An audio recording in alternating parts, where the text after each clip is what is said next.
कि पहले तो मैं आपके पूरे डिपार्टमेंट को, Manisha ji, I would like to wholeheartedly thank कि इस वक्त तो मजबूरी में सब लोग कर रहे हैं, लेकिन आप लोगों ने टेक्नोलॉजी को उस वक्त एम्ब्रेस किया जिस वक्त जरूरत, कोई इमरजेंसी नहीं थी, और आपकी पूरी टीम ने होल हार्टेड पार्टिसिपेशन। जब भी मेरी टीम आपके यहाँ टीचर्स को ट्रेन करने गई, जब भी मेरी टीम ने किसी भी तरह का कोई भी एफर्ट लगाया, तो आपके डिपार्टमेंट से पूरा कोऑपरेशन, पूरा एग्रेसिव एक जो होता है फॉलो अप, वो रहा है। And I would like to, मतलब मैंने ये कभी भी इतना प्राइवेट ऑर्गेनाइजेशंस में भी नहीं होता है जितना मैंने आपके डिपार्टमेंट में देखा है। और I would like to congratulate your whole team for the success. जिन बच्चों को, अभी 15 बच्चे एनटीएससी में सेलेक्ट हुए हैं, हम लोगों ने तो थोड़ा बहुत कंपोनेंट ऐड किया होगा जो कॉन्सेप्चुअल क्लैरिटी, लेकिन जिन टीचर्स ने उन्हें पढ़ाया है, और जो, क्योंकि मैं 22 साल अपनी जिंदगी में टीचर रहा हूं, तो मुझे ये पता है कि उन टीचर्स की मोटिवेशन, उन टीचर्स की अपनी मेहनत और बॉन्डिंग विद चिल्ड्रन के लिए, या फिर आरएमओ या फिर एनएसओ का जो थोड़ा बहुत मटेरियल उसमें प्रोवाइड किया है, वो बहुत हेल्पफुल है। उसके वहाँ पे आपने टाइम लिमिट दिया है, तो बच्चों को ये भी समझ में आ सकता है कि टाइम बॉन्डिंग कितना इम्पोर्टेंट है क्वेश्चन सॉल्व करने में। तो कॉम्पिटिटिव एग्जाम्स के लिए वो इम्पोर्टेंट है कि आपका क्वेश्चन अटेम्प्ट करना जरूरी है या फिर क्वेश्चन की एक्यूरेसी जरूरी है। ये वहाँ पे उनको समझ सकते हैं कि कितने टाइम में कितना हम क्वेश्चन को रीड कर सकते हैं, कौन सा क्वेश्चन अटेम्प्ट करना है। अगर समझो कोई लेंदी क्वेश्चन है, वो उस टाइम बॉर्ड में कवर हो सकता है या फिर नहीं हो सकता है, किसको छोड़ना है, किसको अटेम्प्ट करना है, ये भी वो हेल्पफुली उसके तरह। एक्सपीरियंस सभी मायनों में बहुत अच्छा रहा है। बस मेरी तरफ से एक छोटा सा सजेशन ये था सर कि अदर सब्जेक्ट का भी अगर इसमें इंक्लूजन किया जाए मेरे पॉइंट ऑफ व्यू से, तो बच्चों के लिए और भी अच्छा हो सकता है। बस इतना। असेसमेंट सिस्टम इसका समझेंगे तो it is not only weekly, to my understanding it is assessment in real time. तो वो टीचर जो पढ़ा रहे हैं वो अच्छी तरह से उसको वीकली, डेली, जैसे आप मॉनिटरिंग करना चाहे कर सकते हैं। The system has that feature कि जब तक बच्चों को हाईएस्ट स्कोर नहीं मिलता है, सो वो सेम आइलैंड को बार बार प्ले करते हैं, सो दे वांट मोर स्कोर। सो ये पॉइंट पे हम ये दिखाना चाहते हैं कि आपका जो टोटल अटेम्प्ट वाला पॉइंट है, आप देखिए कि बच्चे कितने बार खेलते खेलते उसको मैक्सिमम स्कोर करना है। सो बार बार खेल रहे हैं आइलैंड को टू बेटर अंडरस्टैंडिंग। तो हमें बहुत पॉजिटिव रेस्पॉन्स मिला। इवन आज हमें 3 टीचर से आज बहुत पॉजिटिव रेस्पॉन्स मिला है। सेकेंड आउटकम आप बोल सकते हो 15 EMRS में एनटीएससी एग्जाम में स्टेज 1 क्लियर हुआ था, first time ever. And the third point जो मैं बार बार मेंशन करता हूं कि students those who spend more time, हम देखते हैं कि गेम में बच्चे जो क्विज टाइम रहते हैं 11, 12 घंटा, 14 घंटा खेले हैं। ये हमारे अजमेर सौंदना में मैंने चेक किया था, maximum students are in 14 hours minimum, उनके एवरेज जो टाइम स्पेंड है। सो ज्यादा टाइम स्पेंड करने से उनके परफॉर्मेंस पे इम्प्रूव हुआ है। इवन ये हमारे नंदुरबार से मुझे रिवर्ट मिला था कि सर यूनिट टेस्ट जो हम लेते हैं बच्चों के मंथली वाइज, उसमें ये गेम बहुत इफेक्टिव हुआ था। ये फीडबैक मुझे मिला था एमआरएस नंदुरबार के प्रिंसिपल से। सो that is the learning outcomes. हम अभी मैथ, साइंस, आर्टिफिशियल इंटेलिजेंस, ये 3 चीजों का रेडी, तीसरा अभी आर्टिफिशियल इंटेलिजेंस चल रहा है। उसके बाद सोशल स्टडीज पे भी वर्क शुरू होगा। और ये डिमांड यहीं से नहीं, और भी बहुत बच्चों की आती है कि आप हमें, मतलब दे वांट के सब कुछ गेमिफाइड फॉर्मेट में सीखने को मिल जाए। It was an additional tool which was given कि आज बच्चे लेजर टाइम में और आफ्टर क्लास आवर्स में कुछ नहीं स्ट्रक्चर्ड वे में करते और आप उसको मॉनिटर नहीं कर सकते। तो मेरी रिक्वेस्ट क्या है कि आप अपने टाइम टेबल्स में, जब हमने इस तरह का रिसोर्स दिया है और ये जो 1:1 की टैब देने की प्रॉब्लम रखी गई थी, ये भी थोड़ी सी सॉल्व हो जाएगी अगर हम ये फैक्टर इन करेंगे कि हमको बच्चों को ये फ्री रिसोर्स है, इसको ज्यादा से ज्यादा एनकरेज करना चाहिए। आफ्टर ऑल ये जो टैबलेट्स दी गई थी, इसमें कोई बाकी तो इंटरनेट कनेक्शन नहीं था कि बच्चा सोशल चैटिंग करे या सोशल मीडिया करे। इसमें तो सिर्फ पढ़ाई की चीज थी। लेकिन फिर भी मेरे ध्यान में ऐसा आया कि बहुत सारे टीचर्स, क्लास 10 के टीचर्स को ये कंजर्वेटिव एटीट्यूड रहता है कि नहीं नहीं ये खेल है, इसको अभी 10th क्लास के बच्चों को जरूरत नहीं है। And if you see the data board and data analytics, तो आपको वो दिखेगा कि जैसे यू नो 10th की जो एवरेज कुछ स्कूल्स में बहुत ही पुअर यूसेज है। I'm not saying, see, ultimately you are the best judge as headmasters to decide your learning sessions. I'm not even an expert on education. But my request to you is, if you will start seeing the learning outcomes as if this is a substitute for your class teaching, it is not. It is like जैसे हम बच्चे को extra test papers देते हैं, extra जब हमारा बच्चा board exam या पढ़ाई कर रहा होता है, हम उसको और इंटरेस्टिंग लर्निंग कंटेंट देते हैं to supplement his school. I think you should look at it that way, and if you look at it that way, and हमारे रेजिडेंशियल स्कूल्स है तो हमारे बच्चों के पास बहुत सारा वक्त होता है। अगर हमने फ्री टाइम में और आफ्टर क्लास आवर्स बैचेस बना के बच्चों को एक स्ट्रक्चर्ड तरीके से इसको एक्सेस दिला दिया, तो आई थिंक ये वाला जो इशू है इसको हम थोड़ा सा बेटर लर्निंग आउटकम्स कर पाएंगे, ऐसा मुझे लगता है। प्लस दिया है स्टेप ऐप, अभी जो नया नाम है, नए प्रोडक्ट को आप देखेंगे, उसका मीनिंग है स्टूडेंट टैलेंट एनहेंसमेंट प्रोग्राम। तो हम ये नहीं कह रहे कि पूरी बच्चे को एनालिटिकल स्किल्स भी, राइटिंग स्किल्स भी सभी इसी ऐप पे सिखाई जाएंगी। इन गेम्स का पर्पस है कि मैथ्स और साइंस के कॉन्सेप्ट सीबीएसई से मैप्ड बच्चों को क्लियर हो जाए और एक इंटरेस्टिंग वे में बच्चा उन चीजों में स्ट्रांग बन जाए। एक बार जब उसे कॉन्सेप्चुअल क्लैरिटी आती है, मैं आपको बताता हूँ जो हमारी पेज संस्था है, अभी जब ये सब बंद हुआ और क्लासेस होनी बंद हो गई, तो हमने स्टेप ऐप उन बच्चों में इंट्रोड्यूस की जो बिल्कुल टॉपर है और सब 98 और 99% टाइप के बच्चे हैं।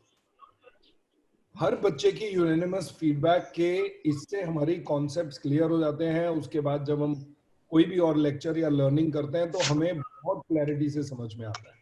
So ma'am, this solution is not the complete solution कि अब स्कूलों की जरूरत नहीं है और किसी टीचर की जरूरत नहीं है और अब असाइनमेंट भी और राइटिंग भी सब इसी से हो जाएगा।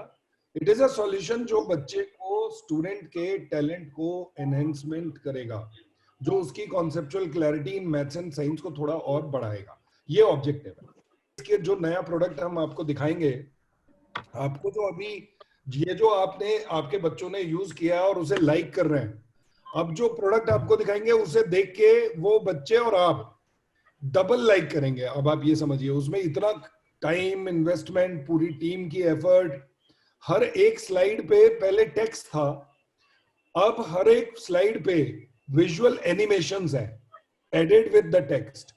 एंड मेरा ये रिक्वेस्ट है अपनी टीम से और टीचर से कि देखिए ये टूल है, वो बच्चों से काम करके लेना। एड्यूस टीम हमारे 14 EMRS स्कूल के में नहीं बैठ सकती और हमारा काम नहीं कर सकती। मेरी आप सबसे ये रिक्वेस्ट है कि आप बच्चों को स्टेप बाय स्टेप, पहले आप ये थोड़ा सा बच्चों को बताने की बात है कि पहले आप ये कंटेंट पढ़ोगे और फिर आप ये गेम खेलोगे। और वो बच्चे जब एक्सपेरिमेंट करते हैं गैजेट के साथ तो उनको ये समझ में आता है कि आपने बिना बेसिक कॉन्सेप्ट को पढ़े अगर आप खेलना शुरू करोगे तो आपका स्कोर, आपके नंबर ऑफ अटेम्प्ट रहेंगे लेकिन आपके स्कोर बहुत पुअर होंगे।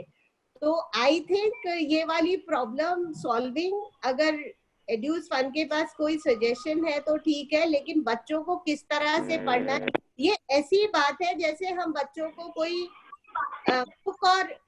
बुक दे और बोले कि तुम बिना चैप्टर पढ़े क्वेश्चन आंसर सॉल्व कर लो। It is just a substitute. A tablet is a substitute for book. And I'm sure all of you teach your children कि पहले आप वो चैप्टर पढ़ो फिर उसमें से आंसर ढूंढो। वैसे ही इस टैबलेट के बारे में है। I have nothing more to say here. मैं किसी को भी, कोई बच्चा तुक्के मार के उसे क्रॉस नहीं कर सकता है। एक क्वेश्चन, 2 क्वेश्चन राइट हो सकते हैं, लेकिन कभी भी पूरा आइलैंड 100 में से एक बार होगा कि कोई उसे तुक्के से क्लियर कर जाए बिना पढ़े।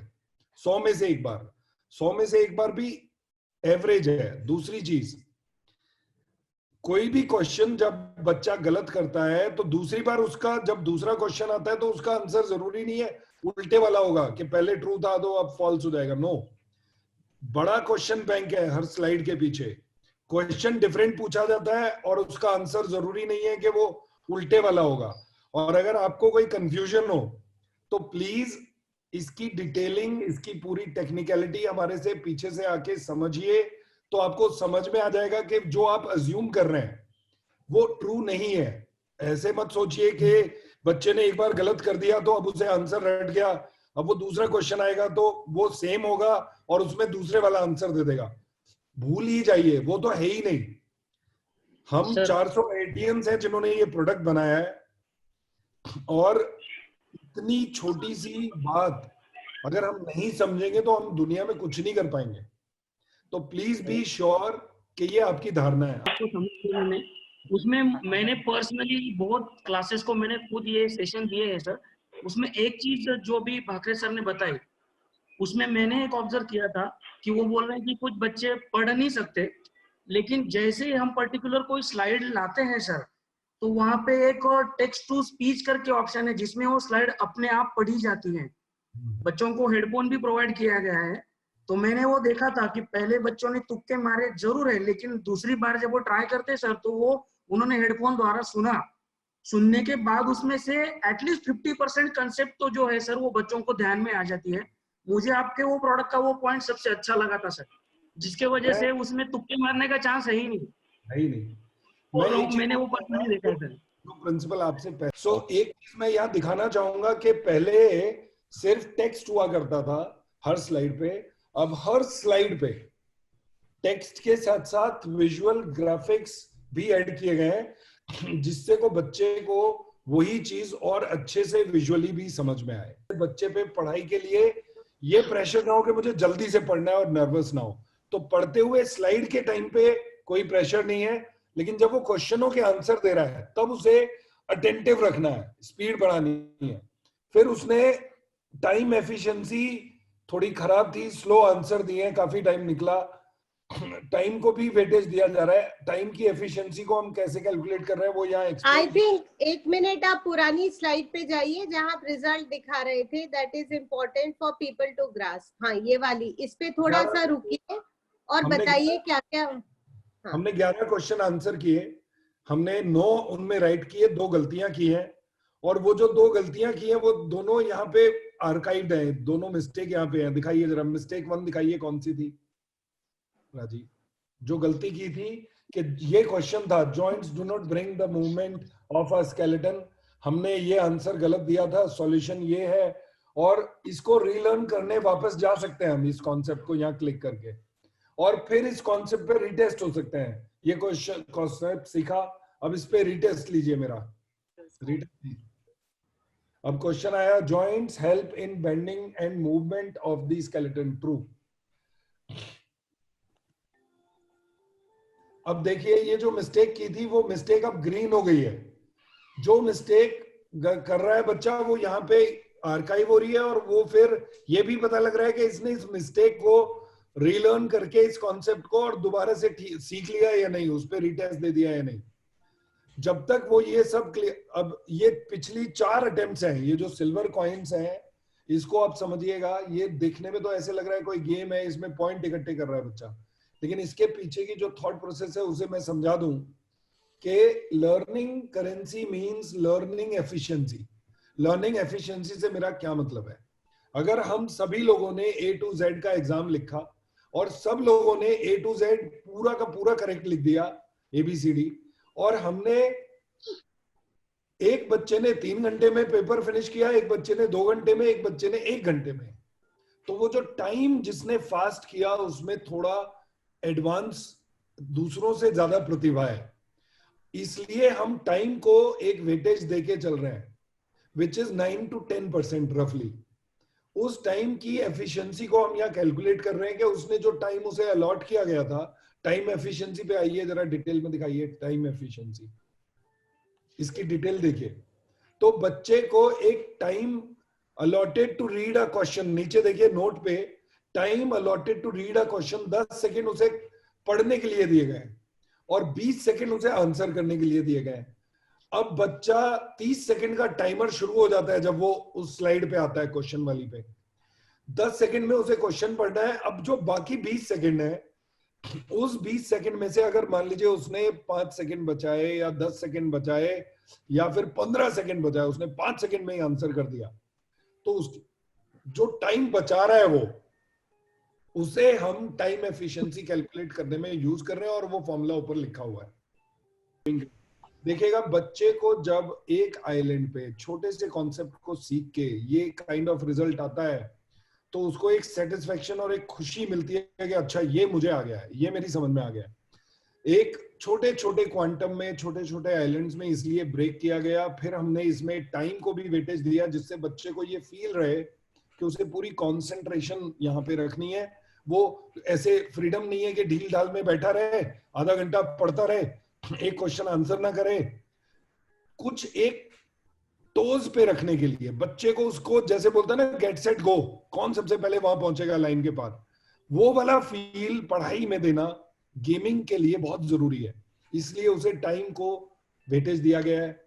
फिर उसकी गलतियां, फिर उसकी जब वो ठीक कर रहा है तो उसको क्या कमेंट आ रहा है लिख के, ये सारी चीजें बच्चे को एक छोटा सा क्वांटम अच्छे से सिखाती हैं। जब वो गलती करता है तो उसकी गलतियों को आर्काइव करके, स्टोर करके उसे रीलर्न कराया जाता है। रीलर्न करके फिर वो उस पर रीटेस्ट होता है। रीटेस्ट होके, मैं आप लोगों को एक चीज बताऊंगा, हालांकि मैं इन गेम्स का फाउंडर हूँ, तो मैं 10 साल से इस पे लगा हुआ हूँ, तो मुझे बहुत इमोशनल अटैचमेंट है। अब मैं ये कह सकता हूँ कि जब आपके बच्चे इन गेम्स को खेलेंगे और जब आप उनकी परफॉर्मेंस में इंप्रूवमेंट, आई गारंटी यू आपका दिल खुश हो जाएगा। ये मैं आपको डेड श्योर हूं इसके बारे में, क्योंकि मैं 10 साल से इसे इम्प्रोवाइज आपने देखा। पिछले साल आपको जो गेम्स दिए थे उनमें एनिमेशंस नहीं थे, उनमें उसमें और इसमें देखिए कितना इंप्रूवमेंट है क्वालिटी ऑफ आइलैंड्स में। तो हम always based on your feedback, your suggestions, जो भी आप लोगों से हमें सुझाव आएंगे, आज जैसे एसएसटी के लिए बोला गया, और भी बहुत सारी चीजें हैं दिमाग में जो फीडबैक के थ्रू आती रहती है हमारे पास। We are always open for suggestions. आप लोग जो सजेशंस देंगे वो आपका ही नहीं हमारा भी भला करेंगे, क्योंकि वो उतना ही प्रोडक्ट को और एनरिच करते चले जाएंगे। बट जब ट्रेजर पे आएंगे तो ट्रेजर पे उसको एक ही अटेम्प्ट दिया जा रहा है टेस्ट के लिए। उसे ये बताया जा रहा है कि भाई देख, लर्निंग पहले अच्छे से कर ले, पहले सारे आइलैंड्स पे अच्छे से हर टॉपिक पे मास्टरी कर ले, वहां पे अच्छी परसेंटेज ला, जिससे कि यहाँ पे तुम एक ही अटेम्प्ट मिलेगा, तो इसलिए थोड़ा लालच रहता है उसे कि भाई पहले अच्छे से सीख लो। फिर एक ही अटेम्प्ट मिलेगा, वहां पे उसको नॉलेज कॉइन्स जो गोल्ड कॉइन्स हैं वो वहां पे दिए जाएंगे। लेकिन सीखने के बाद और इस ट्रेजर चेस्ट तक, रिवॉर्ड जीतने तक, बच्चे को बीच में ये जो रिवाइज वाला सेक्शन आ रहा है, ये सेक्शन पार करना पड़ेगा। जितनी भी गलतियां उसने पहले की हैं पिछले आइलैंड्स पे, वो सारी की सारी यहाँ पे उससे पूछी जाएंगी और उसे उन पे रीटेस्ट देना पड़ेगा। और अगर उसने वो रीटेस्ट पास किया, यानी कि अपनी सारी गलतियां सीख ली हैं, फिर जाके उसे यहाँ अलाउ किया जाएगा ट्रेजर चेस्ट पे आने के लिए।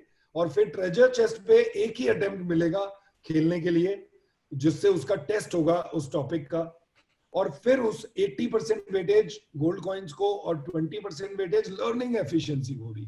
मैं चाहता हूं कि बच्चा लर्न करते हुए भी एफिशिएंट रहे और मेहनत करे।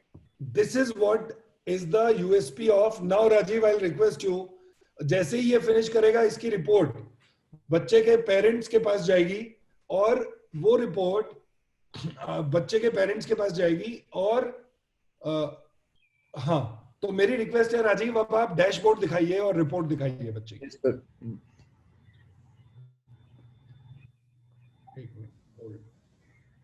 हमारे केस में जो हमारा डिपार्टमेंट है, हमारे केस में ये रिपोर्ट आप लोगों को अवेलेबल होगी, क्योंकि हमारे parents are poor and not very literate parents. तो जो पेरेंट्स को तो हम एक्सेस दे सकते हैं, लेकिन हाँ, ये जो डैशबोर्ड है इसका जो एक्सेस है वो आप लोगों को रहेगा। तो इसका मतलब ये है कि जो टीचर्स हैं और जो एक्सटेंशन ऑफिसर्स हैं, जो हेडमास्टर्स हैं और सुपरवाइजरी ऑफिसर्स हैं सीनियर, वो कभी भी डैशबोर्ड को लॉग इन करके कहाँ पे बच्चों का क्या परफॉर्मेंस है, किस सब्जेक्ट में, किस स्कूल में, बच्चों का ओवरऑल एवरेज परफॉर्मेंस क्या है, इंडिविजुअल का KHM थे वन ऑफ द स्कूल्स। तो मेरा रिक्वेस्ट ये है कि जब आप इसको अच्छी तरह से डैशबोर्ड को समझ लेंगे तो you will be able to understand कि हमारा गैप कहाँ पे है, कि कहाँ पे बच्चे कितना समय स्पेंड कर रहे हैं और वो उनकी परफॉर्मेंस में over a period of time कितना इम्प्रूवमेंट हो रहा है।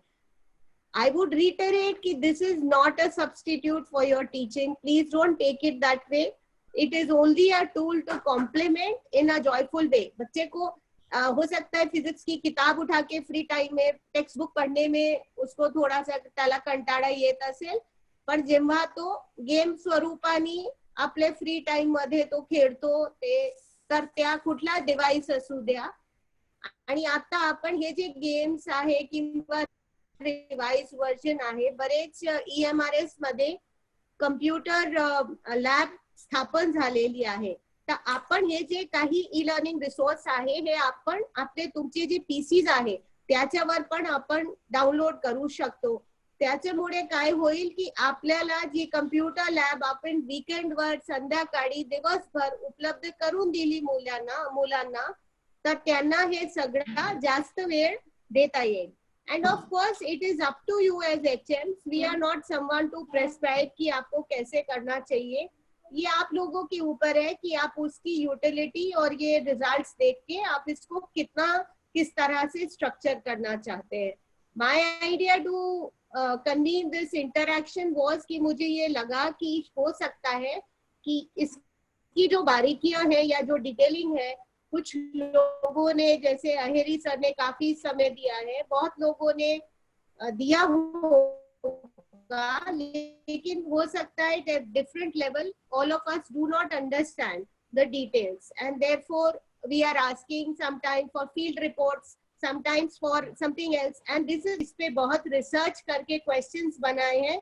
It is not based on rote learning। मैंने ये questions बहुत ध्यान से बहुत chapters के, जब इनका R&D चल रहा था तो 2-4 मेरे इंटरैक्शन हुए, तो अप्लाइड साइंस कि आपको वो कॉन्सेप्ट समझ में आ गया है या नहीं, इस पे बहुत जोर है। अब जो तो हम लोगों ने तो मराठी मीडियम को तो हमने अंग्रेजी मीडियम ही रखा है CBSE के लिए। मुझे लगता है कि हमें अपने बच्चों के फ्यूचर के लिए इंग्लिश में ही उनको प्रिपेयर करना चाहिए और टीचर्स को भी ये चैलेंज लेना चाहिए। लेकिन इसमें कुछ ऐसा फीचर है कि आपका कुछ आपने कुछ प्रेस किया तो उसका आप भाषा चूज कर सकते हैं। I remember having this discussion, तो वो भी अगर फीचर है तो आप बता दीजिए। But I think because our children take the exam in English, the earlier they get familiar with English, better it is। आप क्लासरूम टीचिंग में उनको बाइलिंगुअल करके टेक्निकलिश ये करते जाएंगे, ई लर्निंग रिसोर्सेज को इंग्लिश में यूज करेंगे, उनको इजी जाएगा। So that is my request to you. These are some of my in between remarks because it was important to sum up whatever has been discussed so far. Let us quickly go to I think Praveen, I want to also discuss some points on Super 50 and the next steps, and also have a feedback again on this. तो आप जरा सा इसको अब fast forward कर दीजिएगा, ये जो नेक्स्ट वाला डैशबोर्ड लॉगिन है, प्लीज इसको दिखा दीजिए आप, बिकॉज ये जरूरी है इन लोगों को, सबको, मेरे ऑफिसर्स को देखना। ठीक है, अभी आपने जो गेम देखा स्टेप ऐप का, एसेंशियली हमने वो अभी पेस के ब्रांचेस में इम्प्लीमेंट किया हुआ। So as you will see this, ये मास्टर लॉगिन है। जैसे ही आप लॉगिन करोगे वहां पे आपको पेज के सारे ब्रांचेस दिखेंगे, जैसे आपका करंट डैशबोर्ड ट्राइबल का। सो एक सिलेक्ट में इफ आई सिलेक्ट पेज अंधेरी, आपको आगे जाके दिखेगा कि इसमें बहुत सारी इंफॉर्मेशन में दिखाई है। सो देयर वर क्वेरीज कि कौन सा बच्चा खेल रहा है, कौन सा नहीं खेल रहा है, कितने बच्चे हैं, कितने इनएक्टिव बच्चे हैं। एक सिंगल स्नैपशॉट में आपको ऊपर यहाँ पे पहले वो दिखता है number, and then you can इसके अंदर जाके you can actually see the list also कि कौन सा बच्चा इनएक्टिव है या कौन सा बच्चा एक्टिव है। फर्स्ट डैशबोर्ड व्यू में आपको बहुत सारी इंफॉर्मेशन और दिखती है। एवरेज स्कोर क्या है बच्चे का इन ऑन ग्रेड वाइज, तो 11वीं में बच्चे जो हैं उनका एवरेज स्कोर क्या है, 12वीं में क्या है, उनका स्कोर क्या है। एज यू गो डाउन आपको उस स्पेसिफिक ब्रांच का grade wise scores, this is the score, so how many people fall under 80 to 90, 90 to 100, 70 to 80. Then as you scroll down you have in each subject कितने बच्चे actively खेल रहे हैं। So we have physics, maths, chemistry, biology, इसमें 419 kids are active in physics and then the entire student report below it. और एक minute interrupt करना चाहूंगा। Yes sir. क्योंकि मैं खुद अंधेरी सेंटर पे एक्टिव हूं, तो मैं ये फर्स्ट हैंड इंफॉर्मेशन आपको बताना चाहूंगा। नीचे लाइएगा थोड़ा, फिजिक्स, केमिस्ट्री, मैथ्स जो दिखा रहे थे। हाँ, देखिएगा कैसे फर्क पड़ता है, एक टीचर के इन्वॉल्वमेंट का कैसे फर्क पड़ता है। तो यहाँ पे जो फिजिक्स पढ़ा रहे हैं अंधेरी में, उनका नाम है आचार्य सर।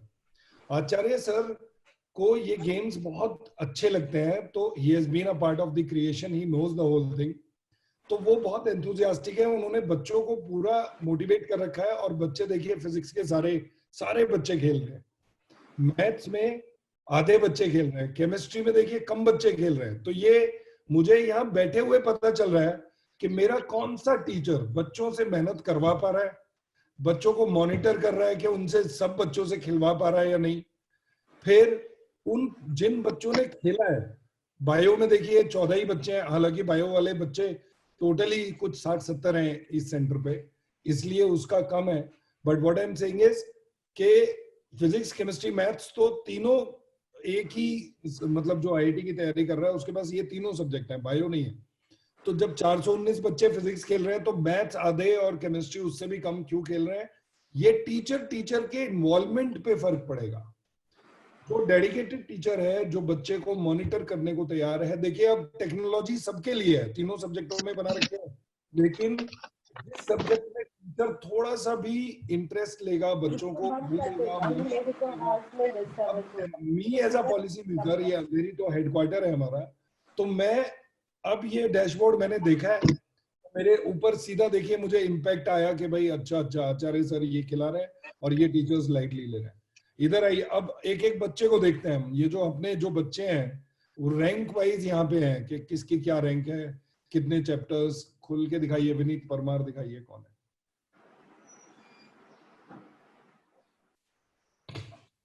तो उसने अभी तक, विनीत परमार जो है 11th में है सीबीएसई में, और 11th के बैच तो अब शुरू हुए हैं, तो मतलब एक आध टॉपिक ही खेला होगा। दिखाइए नीचे क्या क्या टॉपिक है। हाँ, मैथ्स में कौन सा चैप्टर खेला है उसने? ट्रिग्नोमेट्री की डिटेलिंग दिखाइए, ट्रिग्नोमेट्री में जाइए। हाँ, अब ट्रिग्नोमेट्री में जो सब टॉपिक्स हैं, एलाइड एंगल्स, उस बच्चे का एलाइड एंगल्स में 82 है, बाकियों में 91, 100, यानी कि बाकी सब टॉपिक्स उसे अच्छे से आते हैं। नीचे आइए 7वें पे, ये जो है ट्रिग्नोमेट्रिक, ये जो है ट्रांसफॉर्मेशन फॉर्मूले, उसके 45 है यहाँ पे, यानी कि इस वाले एरिया में वो बहुत वीक है ट्रांसफॉर्मेशन फॉर्मूले। यानी कि उस बच्चे को, अगर मुझे, if he is my child, तो मुझे एज अ पेरेंट, मुझे इस बच्चे का ये वाला सब टॉपिक खोल के, चाहे तो मैं स्टेप ऐप पे ही उसे खोल के पढ़ लूं और फिर बच्चे को पढ़ाऊं, समझूं कि कहाँ गलती कर रहा है, या फिर एज अ टीचर हम उस बच्चे की गलतियां समझ के और उन चीजों को कवर करा दें अपने लेक्चर में या डाउट सॉल्व में। मैं एक सब्जेक्ट के डिटेल में जाता हूँ। फॉर एग्जाम्पल, अगर आपको फिगर आउट करना है कि इस सब्जेक्ट में चैप्टर वाइज और टॉपिक वाइज एक्टिविटी क्या हो रही है, देन इसके अंदर जाके यू कैन चेक। अभी फिजिक्स में ऐसे इतने सारे चैप्टर्स हैं, gravitation, vectors, units and dimensions, etcetera etcetera. अब मैं ग्रेविटेशन खोलता हूँ। ग्रेविटेशन पे क्लिक करने पे आपको ये लिस्ट जो दिख रही है, ये list is to do with जिस बच्चों ने ग्रेविटेशन में कैसा परफॉर्मेंस दिया हुआ है। तो हर्ष जो है in PACE Andheri has performed the best in when it comes to gravitation. So unka learning currency is the highest, knowledge wealth is 99 and knowledge currency is 99. तो इसने परफॉर्मेंस अच्छा दिया हुआ है। ऐसे करते करते you have a full list of students over here, 2 3 4. आप जाके जिसका चाहिए आप चेक कर सकते हो. इनफैक्ट यहाँ पे एक सर्च भी दिया हुआ है. You can search for the student to check कि उसने क्या, उस बच्चे ने क्या किया हुआ है, फॉर एग्जांपल.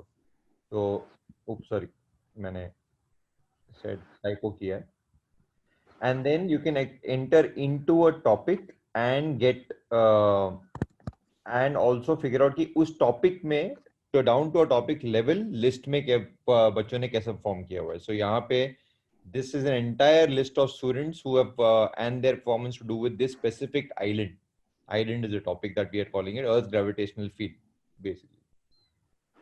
ये कि जो ऑब्जर्वेशन निकल के आ रहे हैं वो ऑब्जर्वेशन बड़ी क्लियरली निकल के आए हैं कि जहां पर टीचर्स ने या जिस हेडमास्टर ने अपने आप को इस टूल को डीपली समझा और उसको इस्तेमाल करने की कोशिश की, वहां पे जो बच्चों का एंगेजमेंट है और बच्चों की परफॉर्मेंस है, कंप्लीशन ऑफ चैप्टर्स है, कंसेप्चुअल क्लैरिटी है, उसमें थोड़ा सा वो अपने आप दिखता है क्योंकि इलेक्ट्रॉनिकली एक सिस्टम, कोई उसमें पार्शियलिटी नहीं है. कौन ट्रू फॉल्स कर रहा है ये बिल्कुल इम्पार्शियल है. इसमें चाहे थर्ड पार्टी हो, चाहे फोर्थ पार्टी हो, चाहे सिक्स पार्टी हो, it is like a exam conducted in a controlled atmosphere which is being captured digitally.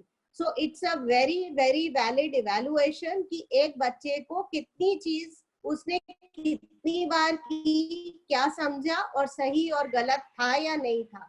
So I think this dashboard usage for monitoring, for understanding by every institutional head at different levels is important. आपको हमारा administration में सबसे बड़ा जो challenge होता है कभी भी शिक्षा में या हेल्थ इंडिकेटर्स में या सोशल सेक्टर में, वो हमेशा ये होता है कि हम मेजरेबल आउटकम्स पे कैसे मेजर करें लर्निंग आउटकम्स को.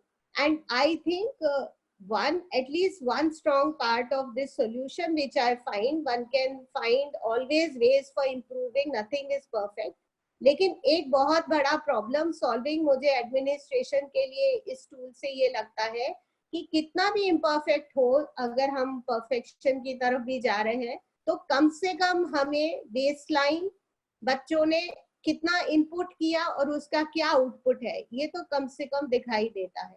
और उसके साथ एक mirror image of the school and its engagement with the learning tool. मुझे ये बताइए, जब 4 ऑप्शंस होते हैं और एक उन 4 में से एक राइट है और 3 रॉन्ग है, तो 3 रॉन्ग है या 1 रॉन्ग है या 10 रॉन्ग है, मतलब 10 भी कर सकते हैं ना, 11 ऑप्शन देके 10 रॉन्ग 1 राइट. एम है बच्चे, यहाँ पे हम बच्चे को कॉन्सेप्ट उसे समझ में आया है नहीं ये टेस्ट कर रहे हैं. And we want to keep it light, we do not want it to be boring कि उसे ये लगे कि यार ये तो किताब मतलब बिल्कुल पढ़ाई. सो उसको गेमिफिकेशन की फील देना और उसको लाइट भी फील कराना और एट द सेम टाइम उसको कॉन्सेप्ट भी चेक कर लेना कि इसको कॉन्सेप्ट समझ में आ गया है या नहीं. तो इसलिए जो आप कह रही हैं ये डिस्कशन हमारी टीम में बहुत लंबा चला, बहुत बार चला. हमारा जो दूसरा इसका एक पार्ट आ रहा है जो आपको स्नेल रश दिया गया था, जो अभी हमने उसको नॉलेज वॉर नाम रखा है, जिसमें मल्टी प्लेयर गेमिंग होगी और उसमें 4 ऑप्शंस भी दिए गए हैं. सो बच्चे को जब प्रैक्टिस कराना चाहते हैं तो, क्योंकि काफी लोगों ने ये बात कही, तो हमने वो वाला ऑप्शन भी क्रिएट किया है. नॉलेज वॉर अगले 1-2 महीने में रेडी हो जाएगा, जिसमें मल्टीप्लेयर चैलेंज करना, 4 ऑप्शंस होना, वो सारी चीजें हैं. लेकिन when it comes to learning a concept, either the child knows the concept के ये राइट है और ही नोज के ये रॉन्ग है. सो पूरा जो आर्टिफिशियल इंटेलिजेंस है वो 0 और 1 पे बेस्ड है, समझिए, ट्रू फॉल्स पे ही बेस्ड है. पूरी कंप्यूटर साइंस, पूरी artificial intelligence is based on 0 and 1. सो हमारा एम था बच्चे को कॉन्सेप्चुअल क्लैरिटी डिलीवर करना. एंड ये फीलिंग जनरली टीचर्स को, टीचिंग कम्युनिटी को दिमाग में होता है, अरे ये तो ट्रू फॉल्स है, तो अभी ABCD नहीं है, 4 ऑप्शंस नहीं है, फिर वो भी कर लो तो फिर कहेंगे कि सब्जेक्टिव नहीं है. व्हाट आई एम सेइंग, जो का एम है step student talent enhancement program, का मतलब है कि बच्चे के कॉन्सेप्ट्स को क्लियर करना है। बच्चे को जो की चैप्टर के की कॉन्सेप्ट्स हैं वो अगर समझ में आ गए तो वो न्यूमेरिकल भी अच्छे कर लेगा, वो लिख भी अच्छे से लेगा डेफिनेशंस। वो सारी क्लैरिटी के लिए हमने इसे एम किया है। I would like to thank you and I would like to express my gratitude के जो मिशन एक लेवल प्लेइंग फील्ड का मैं अपने दिल में दिमाग में लेके चला था, मनीषा जी ने उन बच्चों के लिए, मनीषा जी को क्या पड़ी थी कि उन बच्चों की पढ़ाई नॉर्मल टीचर्स, अरे भाई वो भी करा ही रहे हैं, सब सही चल ही रहा है सिस्टम। उन्होंने इसकी जरूरत को समझ के और इसे बच्चों को प्रोवाइड किया, बच्चों ने उसे लाइक किया, उससे कुछ थोड़ा बहुत पॉजिटिव इम्पैक्ट आया। ये सारी चीजें are completing a whole cycle जिसके हम सब पात्र हैं और जिसका एम है कि उन बच्चों को उन बच्चों को वो क्वालिटी एजुकेशन मिल जाए जो हम सबका ध्येय है कि उस बच्चे को वो क्वालिटी एजुकेशन मिल जाए। इस प्रोसेस में there will be a lot of learning. आपके सुझाव, आपकी बातें, आपके डिस्कशन सुन के हमारी टीम में भी एक इंटरनल डिस्कशन होगा जिसमें हम एक एक बारी भी हम जाएंगे, क्योंकि हमारे लर्निंग में मेरा मानना है कि यहाँ पे ईंट पत्थर ना लग के यहाँ पे आइडियाज और फीडबैक ड्रिवन, मेरा तो दो मेन चीजें हैं, child centric approach and feedback driven mechanism. मैंने इन गेम्स को लॉन्च ही तब किया जब मुझे यूनानिमसली हर स्कूल, जहां पे हम प्राइवेट स्कूल हो, पब्लिक स्कूल्स हो, जिन स्कूल में भी जा रहे थे, जब यूनानिमस फीडबैक आने लगा तब मैं कॉन्फिडेंट हुआ कि हाँ, now we have reached what we wanted to deliver and we will keep improvising, we will keep, जैसे मैंने पिछले वर्जन में जो पिछले साल दिखाया और जो अब आपको दिखा रहा हूं, जिससे जिस तरह का इंप्रूवमेंट उसमें हुआ है, और जब आप उसकी फीडबैक बच्चों से देखेंगे, it will be 10 times better than what it was last year. So and उसका जो इम्पैक्ट होगा, जो क्लैरिटी, कॉन्सेप्चुअल क्लैरिटी बच्चों में डेवलप हो रही है, उसका जो इम्पैक्ट होगा, उसके जो रिजल्ट्स होंगे, उससे जो बच्चों की लाइफ बनेगी, उसके लिए कोई मतलब शब्द ही नहीं है। And I thank all of you, thank you so much.